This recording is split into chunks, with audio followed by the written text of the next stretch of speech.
Sarfraz in, bows to Randall. Randall is forward, playing this down to mid-on. Zaharabas fields, throws the ball to the umpire, who removes the bails, puts the ball and the bails in the pocket of his white coat. The umpire pulls up the stumps, and that is close of play for today.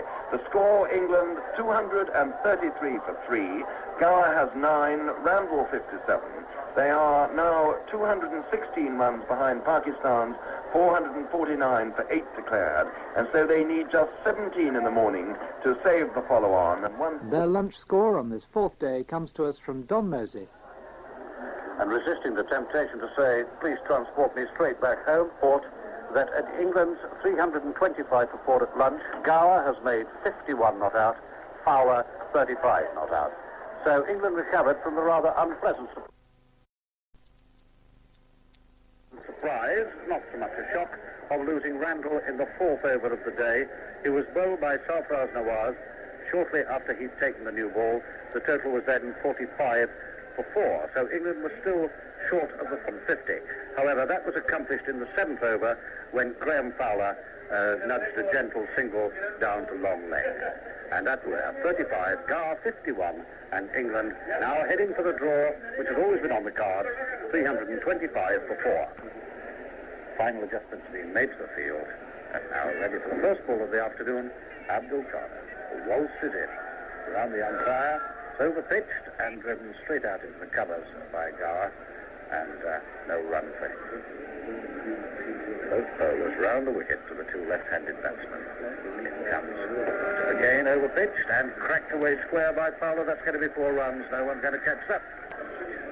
Abdul Qadir again. Over-pitched, driven straight by Fowler. Can't see whether there's anybody underneath us or not, but I hear the ball hit the fence, and that signifies 4 runs for the umpire's signal is observed. So 2-4 to Fowler since lunch. If they're going to bowl loose stuff, he's going to enjoy himself. 44 now to Graham Fowler, 300 more for 4 the total. Here again is Qadir in bows. One nicely driven now by Fowler, 4 runs between mid-off and extra cover. Well, there again we've seen the tone of this England innings, the tone set by Gatting almost on the Tuesday evening, when the half volley was there from the leg spinners. It was hit for 4, and that was a splendid stroke by Fowler. It wasn't a classical stroke, it was a little bit of a slashing drive, but it takes him to his 50. He's got 53, and how well he's played, because he's not had a first-class innings for really quite a long time now. I don't think he's had a first-class innings, in fact, since leaving New Zealand. Anyway, he's not rubbing the spot. He's obviously got 10 legs, and here is Qadir again in bows. Gower comes forward driving ball. That was the half volley again. He hit it beautifully between the bowler and mid-on. Sarfraz trots back to pick it up, and that was a stroke of great authority. 350 for score. Here's Qadir again in bows to Gower. Gower comes forward, and that went all along the ground through Anil Dalpat, away over the boundary at the far end, and 4 byes. I just thought it might his pad, but it didn't. 4 byes signalled by Mahbub Shah. The crowd, in fact, as noisy today as it has been at any stage. Wazim marches in again. Fowler drives. This is high in the air. Kazim Omar's coming underneath it there from long off. Will he get there? Yes, he is. Fowler is out. Caught by Kazim Omar. Bowled by Wazim Raja. Tip at that one. He became frustrated. He's been beaten a number of times. And he came forward and he made a slashing drive and a sort of flattish bat. He wasn't to the pitch. It went along and Kazim Omar did very well. Very well caught by Kazim Omar off the bowling of Wazim Raja for 57.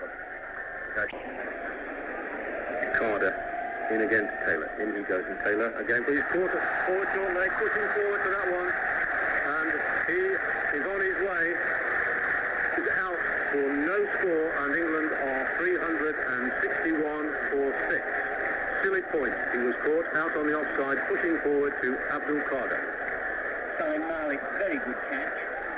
He's no more than 3 yards off the bat, and that ball went quite quickly off the face of Bob Taylor's bat, and he made no mistake. He's caught his catches there. He's a very agile fielder, and that's good wicket for Qadir. Bob there went in front of his pad rather than letting the ball come on. And early in an innings, that can always happen. Full marks to Qadir for the way he's bowled today, which has been immeasurably better than earlier on in the match. Tossed right up, and Marks hikes this away through mid-off, and he's off the mark with 4 runs. That, from the far end, comes in, Wazimraja pulls, floated up. Marks drives, finds it up this time, wide of mid-on, can't him over, stretches, and misses, and that's 4 runs. Carter bowls again, square cut, covers him off the back by Carter, that's 4 runs. Marvellous shot, in cover, and a very deep point. In comes Wazimraja, and that strikes him on the pad. A huge appeal for LBW, the ground. And I must say from behind, it looked likely because Vic Marks had not moved his feet at all. He neither went back nor forward, but it must have been missing a leg stump. So Vic Marks survives. Wazimraja holds off the back foot this time. Marks plays a googly out to extra cover. Wazimraja bowls. Marks on the back foot, played it down between the both of them. They thinking that Marks might hit it very hard indeed. It was the last ball before tea. It is worth the extra pressure that Vic Marks is there, keeps the ball out. Marks is in, and David Gower, the captain's innings, 77 not out. England 388 for 6. So bowling for this, the pavilion and commentary point end. Bowling to the left, Gower, who has the top score in the England side with 77. A silly point and a slip, ever present they've been, as here's Carter round the wicket, in, bowls to Gower. Gower goes across with his front foot. The ball turns into him, the leg break, but it's so wide at the off stump, he just lets it go through to Dalpat.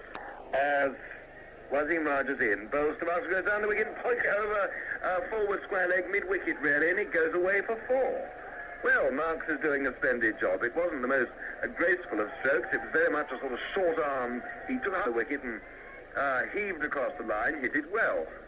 And he's got 16, and the total now is 396 for 6. And Wazimraja won't be too happy with that, I'm sure. In he comes again and bowls to Marks. Marks drives it handsomely through the covers. I think that'll be 4 runs too. It's Abdul Qadir after it. He's not going to get Azim Hafiz.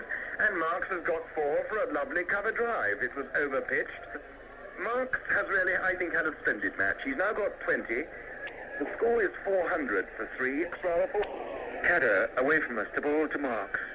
A leg spinner chopped away handsomely by Marks, and very effectively indeed. That skims away across to the third man boundary for 4 runs. Sarfraz bowling to Gower, lashes this away. Oh, between point and third man, that's 4 runs. Backward of square.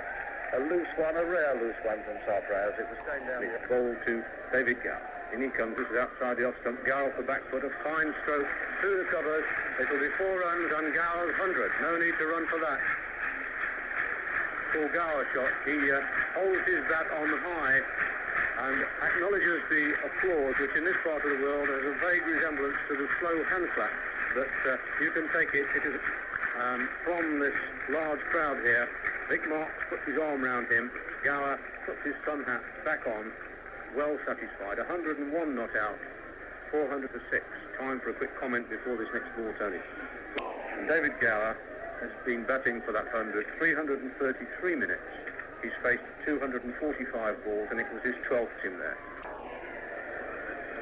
He comes in, bowls to Marks, who hooks him superbly for 4 runs. A bouncer. Marks didn't quite get all the way inside the line, but there's no more runs to Vic Marks. In comes Sarfraz to Gower. This is pitched on leg stump, and he times it superbly to mid-wicket, and that'll be 4 runs. That's a typical Gower stroke. Team is in, bowls to Guy, short Guy goes back and pulls that away between mid-on and mid-wicket. Didn't really time it. Sarfraz is after it. He's 5 yards short of the rope, and Gower gets 2. Gower now has 109, and the total is 450 for 6. England has taken the lead too. Azim Hafiz comes in, bowls to Gower, tickles that nicely round the front, a fine leg. It's going to be 4 runs. And Sarfraz is on his way in. He's there, he bowls. Oh, and Marks goes over a short one. There's a appeal for a catch behind. It didn't look to me as though Marks was anywhere near that, but Anil Dalpat is up and is really making rather a fuss of this. And Mudassar Nazar's first slip walks away. I must say, they may have heard a noise. I thought, Tony, the bat looked to me to be some way from the ball. That's round the wicket to Vic Marks. He bowled. That wasn't short enough to hit him. And in fact, it's Marks who's hit him. It was a lovely stroke. He's forced that away off the back foot for 4 runs. as Ian comes forward, edges that. It's half stopped there by Delpat, the wicketkeeper, sprawling across to his right. And Kazim Omar down on the third man boundary, runs to his left, cuts the ball off. Marks has gone to 45, and that is the end of play for the day. England 461 to 6, 45, and took, I thought, a good deal of the pressure off his tiring captain in the last few overs by taking the strike. Gower 113. They resumed this morning, you remember, at 61 for 6, with David Gower, the acting captain, on 113, and Vic Marks on 45. Well, it's lunchtime now, and we can find out how England are taking the break by